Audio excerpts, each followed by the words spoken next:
नमस्कार, स्वागत है आपका एनडीटीवी पर। आप देख रहे हैं एनडीटीवी राजस्थान। शुरुआत करेंगे एनडीटीवी स्पेशल की।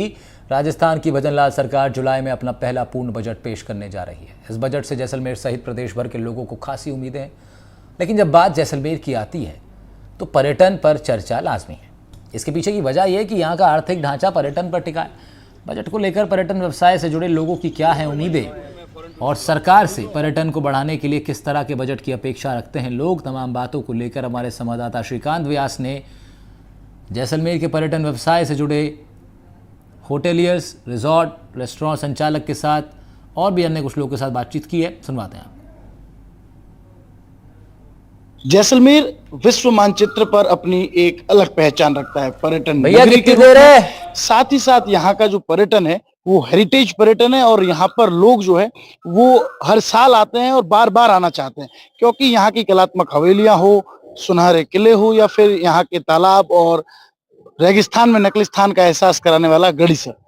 लेकिन इन सब के विकास के लिए, डेवलपमेंट के लिए क्या कुछ जो है वो बजट में जोड़ना चाहिए, ये जानने के लिए हम जैसलमेर के पर्यटन व्यवसायियों से बातचीत करेंगे। हमारे साथ जैसलमेर के वो तमाम पर्यटन व्यवसायी है जो कि इसे बढ़ाने के लिए और फलाने फुलाने के साथ साथ आशा की किरण लेके बैठे कि आने वाला जो बजट है वो कुछ खास लेके आएगा, क्योंकि इस बार जो है वित्त मंत्री के पास ही पर्यटन मंत्रालय भी है, जो कि राजस्थान के उप मुख्यमंत्री भी है, तो लोगों की उम्मीदें कुछ ज्यादा है। तो आइए लोगों से बातचीत करते हैं और जानने की कोशिश करते हैं कि क्या कुछ जो है वो उम्मीदें हैं इस बार आने वाले बजट से। ऐसा है कि इस बार तो सबसे पहले खुशी की बात यह है कि पर्यटन में जो बजट आ रहा है हमारा, तो इसके लिए डबल उम्मीद हो गई है। जैसा कि स्टेट के अंदर पर्यटन जो है वो दिया कुमारी जी के पास है, वित्त मंत्रालय के साथ साथ पर्यटन भी उन्हीं के पास है, और केंद्र में भी इस बार हमारे जोधपुर के लोकप्रिय सांसद गजेंद्र सिंह जी है, उनको भी पर्यटन मंत्री का ही भार दिया गया है। तो इसलिए इस बार हमें जैसलमेर के सभी पर्यटन व्यवसायियों को डबल उम्मीद हो गई है। और हम ये उम्मीद करते हैं कि इस बार जो हमारे माननीय दिया कुमारी जी इस बार जैसलमेर का खास ध्यान रखेगी। जैसलमेर एक हेरिटेज सिटी है और जो हेरिटेज जैसलमेर में है वो हिंदुस्तान के किसी शहर में नहीं है। जैसलमेर को स्वर्ण नगरी भी कहा जाता है। इस स्वर्ण नगरी की आभा को मेंटेन करने के लिए हमें उम्मीद है कि अलग से जैसलमेर के शहर को मेंटेन करने के लिए इसके सीवरेज, ड्रेनेज और जहाँ तक कि इसकी खूबसूरती को निखारने के लिए अलग से एक बजट दिया जाएगा। ये हमें उम्मीद है इसकी। देखिए, अलग से एक बजट की उम्मीद जो है वो पर्यटन व्यवसाय जता रहे हैं। क्या लगता है कौन कौन सी ऐसी पॉलिसीज है जिनमें बदलाव की जरूरत है या फिर कुछ नया ऐड करना चाहिए जिससे राहत पर्यटन को मिले और पर्यटन जो है वो बढ़े, क्योंकि जैसलमेर का पर्यटन एक सीमित समय दायरे में बांधा हुआ है। जैसलमेर के टूरिज्म को लिए बढ़ाने के लिए सबसे पहले एक टोल फ्री नंबर जारी करना चाहिए, जिससे कि पर्यटन को, जो पर्यटक यहाँ आते हैं उनको किसी भी परेशानी हो, किसी तरीके की सहायता चाहे तो वो राजस्थान में एक टोल फ्री नंबर हो जिसपे वो डायल करें और उनको उससे जो भी सुविधा चाहे। उसके साथ साथ पर्यटकों की सुरक्षा के लिए एक पर्यटन सुरक्षा बल भी तैनात किया जाना चाहिए, जो विभिन्न पर्यटन स्थलों पर स्थित हो और उनकी जो भी पर्यटन को सहायता चाहिए वो पर्यटकों की सहायता कर सके। देखिए, पर्यटन जो है वो जब बढ़ेगा जब सुरक्षा जो है वो पर्यटक महसूस करेगा। क्या लगता है क्या कुछ खास होना चाहिए, क्योंकि लंबे वक्त से देखा जा रहा है कि पर्यटन जो है वो उस लेवल पर नहीं बढ़ा है जिस लेवल पर बढ़ना चाहिए। पर्यटकों की सुरक्षा को लेकर एक सोचनीय विचार है, क्योंकि पर्यटन एक्ट 2010 बना है लेकिन उसको इम्प्लीमेंट जो सही नहीं किया गया। मैं पर्यटक गाइड होने के नाते राज्य सरकार और मोदी जी की डबल इंजन की सरकार से रिक्वेस्ट करूंगा कि गाइड जो एक महत्वपूर्ण इकाई है, 6 महीने काम करते हैं, 6 महीने घर रुकते हैं, तो उनके लिए कोई राहत पैकेज चालू किया जाए। देखिए, जो गाइड जो एक अलग सा पर्यटन को लिए खास जो है कहें कि लोगों को जानकारी मिलती है कि यहाँ क्या कुछ था और उसकी हिस्ट्री बताने वाले लोग हैं, लेकिन उन लोगों के लिए राहत पैकेज की मांग जो है वो लगातार की जा रही है। मेरे साथ कुछ और लोग हैं जो पर्यटन को काफी नजदीक से आपने बरसों से देखा है। क्या लगता है समय के साथ कितना बदलाव आया है और कितना और बेहतर किया जा सकता है? स्वर्ण नगरी का जो टूरिज्म है वो यहाँ की इकोनॉमी का मेन आधार है। कई सालों से ये महसूस किया गया है कि यहाँ पर 200-200 करोड़ के, 500-500 करोड़ के होटल्स आ रहे हैं, पर जब कनेक्टिविटी की तरफ देखते हो, न कोई फ्लाइट्स है, न कोई ट्रेन है, तो आदमी आएगा कैसे? किसी भी टूरिस्ट प्लेस को डेवलप करने के लिए connectivity is the main thing, और वो यहाँ पर है नहीं। तो मेरा तो यही मानना है कि कनेक्टिविटी यदि हो जाती है, 15-20 flights in a day and 10 to 15 train from Hyderabad, Chennai, Bangalore, Nashik, Lucknow, तो आपका टूरिज्म 40% अपने आप बढ़ जाएगा।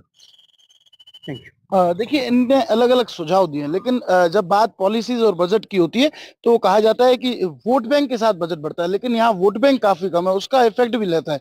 क्या लगता है पर्यटन की दृष्टि से जैसलमेर के लिए क्या कुछ महत्वपूर्ण हो सकता है और क्या कुछ सरकार को करना चाहिए? आने वाले बजट से क्या उम्मीद रखते हैं? जैसलमेर अभी जो है वो सोशल मीडिया प्लेटफॉर्म के अंदर एक बाल्यावस्था से ट्रेंड करता हुआ शहर है और ये बात तय है कि ये फ्यूचर में बहुत अच्छा प्लेटफॉर्म बनेगा टूरिज्म के लिए।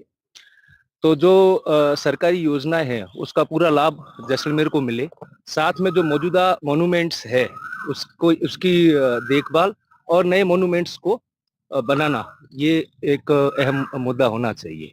देखिए मैं आपको एक बार फिर दिखा दूँ तस्वीरें, ये वो लोग हैं जो कि पर्यटन के विकास के लिए लगातार काम कर रहे हैं और अलग-अलग जो है वो राय इनकी रही है। क्या लगता है हैंडीक्राफ्ट जो है उसका बहुत बड़ा मार्केट अब जैसलमेर बन चुका है। हालाँकि बाड़मेर में काफ़ी बड़ा मार्केट है लेकिन उसकी बिक्री जो है वो जैसलमेर में सबसे अधिक है।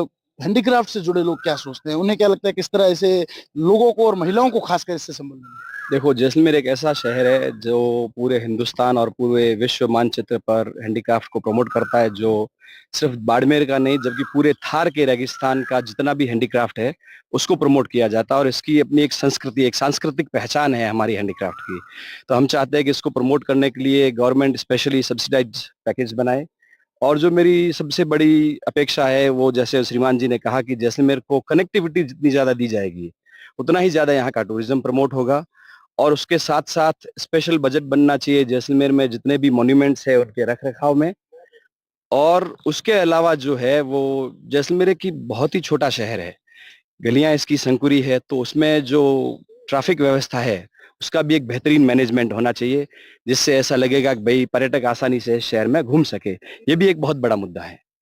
देखिए यातायात बहुत बड़ा मुद्दा है क्योंकि पर्यटन जो है वो पूरे शहर को कवर कर लेता है। सारी समस्याओं और सारी मांगों को जब पूर्ण कर लिया जाएगा तो पर्यटक पूर्ण होगा। क्या लगता है पर्यटन जो व्यवसाय है उससे जुड़े जो लोग हैं उन्हें 5 माह तो काम मिलता है लेकिन उसके बाद काफ़ी समस्याएँ। तो उसके लिए कैसी पॉलिसी की माँग जो है या किस तरह की पॉलिसी की सोच सरकार को लानी चाहिए इस बजट में और कुछ नया कुछ करना चाहिए? अब सरकार को चाहिए कि ज़्यादा से ज़्यादा डोमेस्टिक टूरिस्ट को प्रमोट करें। यहाँ से जितनी भी लंबी दूरी की जो ट्रेनें पहले बंद हो गई, बंगाल से थी या बॉम्बे से थी, उनको पुनः वापस चालू करें और ज़्यादा से ज़्यादा डोमेस्टिक टूरिस्ट आए, क्योंकि डोमेस्टिक टूरिस्ट साल में 10 से 11 महीने तक आराम से ट्रैवल कर सकता है।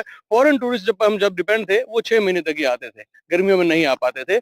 हम चाहते हैं कि डोमेस्टिक टूरिस्ट को ज़्यादा प्रमोट करें, हर जगह पे जाके राजस्थान टूरिज्म के बैनर्स लगे, वहाँ पे एयरपोर्ट्स पे, वहाँ पे रेलवे स्टेशन पे और जहाँ पे भी पार्टिसिपेंट हो, जो बड़े एग्जीबिशंस हो, वहाँ जाके राजस्थान टूरिज्म को और प्रमोट किया जाए बेहतर तरीके से, क्योंकि अभी खूब पोटेंशियल है जैसलमेर में। देखिए जैसलमेर में काफ़ी पोटेंशियल है और कहते हैं कि यहाँ का जो पर्यटन है उसी पर यहाँ की आर्थिक स्थिति टिकी है। हम ये कहें कि यहाँ का इकोनॉमिकल जो ढाँचा है वो एक पहिए पर है और वो पहिया पर्यटन है। अगर उसकी ओर सोचा जाए तो ज़रूरी है। मैं आपको यहाँ की राजनीतिक पृष्ठभूमि से भी जो है रूबरू करवाऊँगा लेकिन उससे पहले कुछ और बातचीत कर लेते हैं। क्या लगता है क्या कुछ खास होना चाहिए? और दो चीजें यहाँ पे बड़ी खास हो सकती है। सबसे पहले हमारा जो डेजर्ट फेस्टिवल है वो फेमस तो विश्व मानचित्र पर है, लेकिन उसका प्रमोशन जो होता है वो मुश्किल से 1 महीना पहले शुरू होता है। तो लोगों को ये भी पता नहीं होता कि कौन कौन सी एक्टिविटीज होती है और कौन सी डेट्स में होगा। और दूसरा, यहाँ पे जैसे होली जैसलमेर की बड़ी प्रसिद्ध है, जो जहाँ के छोटे छोटे फेस्टिवल्स है उनको यदि लार्ज स्केल पर, अंतर्राष्ट्रीय स्केल पर 1 साल पहले प्रमोट किया जाए, उनकी डेट्स को प्रमोट किया जाए, तो उससे लोग जो अपना टूर प्लान करते हैं, ऐसा नहीं कि हर आदमी 2 दिन 5 दिन 10 दिन पहले अपना पैकेज प्लान करता है, कई लोग 1-1 साल पहले अपना प्लानिंग करते हैं। टूरिस्ट जो घूमने आता है तो उनके पास डेट्स और एक्टिविटीज यदि 1 साल पहले होंगी तो उनको उसको प्लान करने में आसानी होगी। और जितने भी फेस्टिवल्स है, जैसलमेर छोटा शहर है लेकिन सांस्कृतिक रूप से बहुत ही रिच है, हमारे फेस्टिवल्स बहुत ही रिच है, उनको यदि पूरे अंतर्राष्ट्रीय मानचित्र पर इसको कैश किया जाए या उसको प्रमोट किया जाए तो उनमें एक्टिविटीज बढ़ सकती है। देखिए ज़रूरत है कि प्लानिंग के साथ सब कुछ काम किया जाए। यहाँ जो पर्यटन है जिस तरह से बढ़ने की बात की जा रही है तो उससे पहले पर्यटकों को नॉलेज में हो कि यहाँ के जो इवेंट्स है, जो यहाँ के फेस्टिवल्स है वो कब आ रहे हैं। मेरे साथ कुछ और लोग हैं, उनसे भी बातचीत करना चाहूँगा। क्या लगता है वादे हर सरकार करती है और उम्मीदें भी हर सरकार से होती है, लेकिन क्या लगता है इस बार क्या खास उम्मीद है? क्या सरकारी वादे थे पर्यटन को लेकर, जैसलमेर को लेकर जो अब पूरे होने चाहिए? देखिए, जो आप बात कर रहे हैं वादों की, तो वादे हैं, वादों का क्या, लेकिन इसमें सबसे महत्वपूर्ण चीज जो है वो ये है कि जब 2019 में विगत सरकार ने अपनी टूरिज्म जो इंडस्ट्री पॉलिसी जब जारी की थी, तो उसमें हमने जैसलमेर की तरफ से भी अपना एक प्रस्ताव रखा था कि उसमें ये हमने दिया कि भाई जैसा अपना जो ये इंदिरा गांधी नहर है, ये न केवल इस रेगिस्तान के लिए जीवन रेखा है, अपितु ये एक एडवेंचरस मतलब जो है टूरिज्म के लिए भी बहुत महत्वपूर्ण सिद्ध हो सकती है। इसी के साथ साथ इंदिरा गांधी नहर के पास का जो क्षेत्र है उसको एक इकोलॉजिकल पार्क के रूप में अगर डेवलप किया जाए, तो न केवल पर्यावरण की रुचि रखने वाले टूरिस्ट अपितु कई शोधार्थी भी बाहर से आएंगे कि भाई यहाँ किस तरह का है, तो उनके ठहराव के लिए भी कुछ ऐसा मतलब जो है वो सरकार को करना चाहिए। तो विगत सरकार को जब हमने ये प्रस्ताव दिया था तो उन्होंने अपने मिनट्स में उसको लिया है।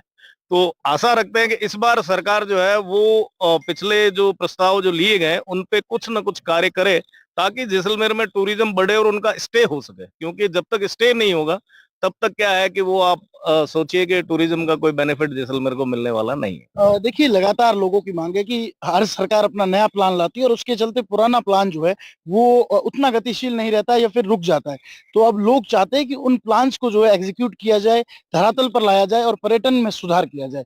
इसी के साथ साथ जो है जो कॉमर्शियल जो बात करें कि अभी तक कॉमर्शलाइजेशन नहीं हो पाया, कई जो है वो होटल्स है जो छोटे लेवल पर है, उन लोगों को लॉनिंग की काफी परेशानी आती है और जिसकी वजह से जो है वो सुधार और आपने भी सुझाव को लेकर जब हम पहुंचे थे तो बातचीत हुई थी। क्या लगता है किस तरह की पॉलिसी लानी चाहिए? जैसलमेर में अभी जो पर्यटन नीति आई थी उसमें जो पर्यटन को उद्योग का दर्जा दिया गया था, लेकिन उसके अंदर शर्त रखी गई थी कि होटल में मिनिमम 20 रूम होना चाहिए और 2 करोड़ का उसका इन्वेस्टमेंट होना चाहिए। तो आप जैसा कि जानते हैं कि 80% टूरिज्म को छोटी होटल जो बजट होटल है वो ऑक्यूपाइड करते हैं, तो छोटी होटलों के लिए उस पॉलिसी में कुछ भी नहीं है। तो मेरा अनुरोध होगा सरकार से वो छोटी होटलों के लिए भी एक पॉलिसी लाए, जो पुरानी होटलें पुराने शहर में बनी हुई है उनके लिए कन्वर्जेशन के लिए एक नई योजना लाए, ताकि वो सारे कन्वर्जेशन और उनको आर्थिक रूप से बैंक से भी सहयोग मिल सके। लेकिन जैसलमेर के पर्यटन को एक और चीज खास बनाती है, वो है बॉर्डर टूरिज्म।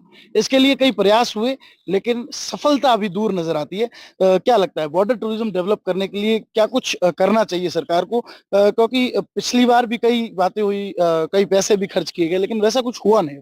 बॉर्डर टूरिज्म के लिए पिछली बार केंद्र सरकार और राज्य सरकार की एक स्कीम के तहत यहाँ पर इस बॉर्डर पे एक सेरेमोनियल प्रोग्राम स्टार्ट करने की प्लानिंग थी, जिसमें बीएसएफ के द्वारा जिस तरीके से वाघा बॉर्डर में भारत और पाकिस्तान दोनों की सेनाओं के द्वारा प्रोग्राम किया जाता है, वैसे भारत की बीएसएफ के द्वारा प्रोग्राम करने की प्लानिंग थी, लेकिन वो किसी कारणवश जो है वो एग्जीक्यूट नहीं हो पाई और वो आज भी उद्घाटन के इंतजार में वहीं पर सारा काम होने के बाद भी पर्यटक आके देख के जाते हैं, लेकिन वहां पर कोई तरीके की सेरेमनी नहीं होती, अभी भी वो जगह उद्घाटन के इंतजार में है। तो इस बार सबसे ज्यादा खुशी की बात यह है कि जैसलमेर पोखरण से ही जो हमारे सांसद गजेंद्र सिंह जी हैं और वो कला एवं पर्यटन मंत्रालय भी देख रहे हैं, तो इस बार उम्मीद है कि बॉर्डर टूरिज्म को पंख लगेंगे, जो रेस्ट्रिक्टेड एरिया है उससे रेस्ट्रिक्शंस हटेंगे, वहां पर आम आदमी को जाने की अनुमति मिलेगी और बॉर्डर टूरिज्म के लिए जिस तरीके से पहले प्लानिंग की गई थी एक सेरेमोनियल बॉर्डर की, उस तरीके से वहां पर उस प्लानिंग को जल्दी ही एग्जीक्यूट किया जाएगा। देखिए बॉर्डर टूरिज्म जो है वो इंतजार कर रहा है अपनी जो है वो पुरानी जो प्लानिंग्स थी उसे लेकर कि कब फिर से शुरू होंगे, कब वहां लोग पहुंचेंगे। और इन सब चर्चाओं के बीच एक बात और निकल कर सामने आई है कि यहाँ पर जो पर्यटन व्यवसायी है उन्हें अपने होटल्स को रेगुलर चलाने के लिए या फिर बात करें रेस्टोरेंट्स को रेगुलर चलाने के लिए जो मैन पावर चाहिए वो उतनी प्रशिक्षित नहीं है। और यहाँ पर अगर कोई प्रशिक्षण केंद्र खोला जाए तो यहाँ के लोगों को सीधा रोजगार भी मिल पाएगा और वो लोग ट्रेंड भी यहीं पर हो पाएंगे। अब सरकार इन सब बातों को लेकर क्या सोचती है और आने वाले दिनों में बजट में किस तरह की सौगातें जो है वो जैसलमेर को मिलती है, ये तो वक्त बताएगा। लेकिन लोगों की उम्मीदें जो है वो इस बार बहुत ज्यादा है और उसका एक सबसे बड़ा कारण है कि इस बार यहाँ के विधायक जो तीसरी बार चुने गए हैं उन्होंने चुनाव के वक्त पर्यटन को लेकर वादे किए थे, साथ ही साथ यहाँ की दूसरी विधानसभा, जिले की दूसरी विधानसभा पोखरण जिसे परमाणु नगरी के रूप में जाना जाता है, वहां से सांसद चुनकर संसद पहुंचने वाले गजेंद्र सिंह शेखावत को भी इस बार कला एवं पर्यटन मंत्रालय की जिम्मेदारी मिली है। तो उम्मीद है कि जैसलमेर और पश्चिमी राजस्थान को इस बार पर्यटन के रूप में एक बड़ी सौगात मिलेगी और यहाँ के जो पर्यटन व्यवसायी कोरोना की मार को अब तक जो है वो सहन करते आए, अब तक जो है वो रिकवर नहीं कर पाए, उनके लिए बड़ी राहत इस बजट में हो सकती है। श्रीकांत व्यास, एनडीटीवी, जैसलमेर।